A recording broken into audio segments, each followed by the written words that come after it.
Erev Shabbat Shalom. This week we will read the Torah portion, the double portion of Bahar and Bechukotai. Bahar describes the amazing ideal of the mitzvah of Shemitah every seventh year in the land of Israel. And in fact, beginning this year, right after Rosh Hashanah, we'll be entering in a Shemitah year, a year in which an agricultural society was a year of rest, a year in which the land is not worked in the same way, a year in which personal relationships are renewed and reinvigorated. And the second portion is Bechukotai, which deals with what happens if these great rules, these great visions of social justice and social change fall short, and how, in spite of the difficulties and challenges, do the Jewish people still survive, perhaps even while in exile.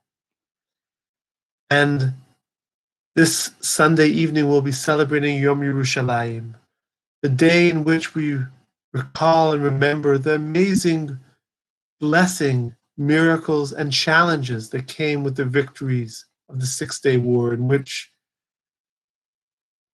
Jewish people returned to the ancestral homes, to Yerushalayim, to Yehuda and Shomron, to Judah and Samaria.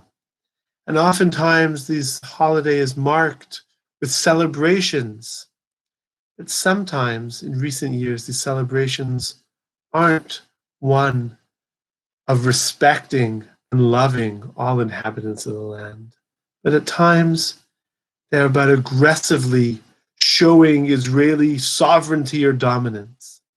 My blessing as we go towards Yom Yerushalayim, we take the message of Parsaht Bahar, we take the message we'll read this Shabbat in Bet Knesset. Ki li kol haaretz gerim v'toshavim atem imadi. For the entire land is mine, God says. We are all but strangers and temporary residents within this land. We're all passing through.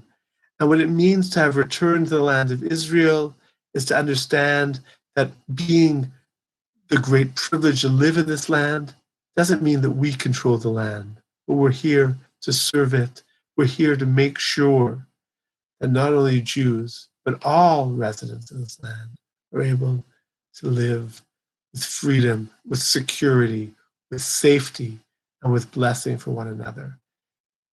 Ki li tol haaretz, the land is in fact God's land.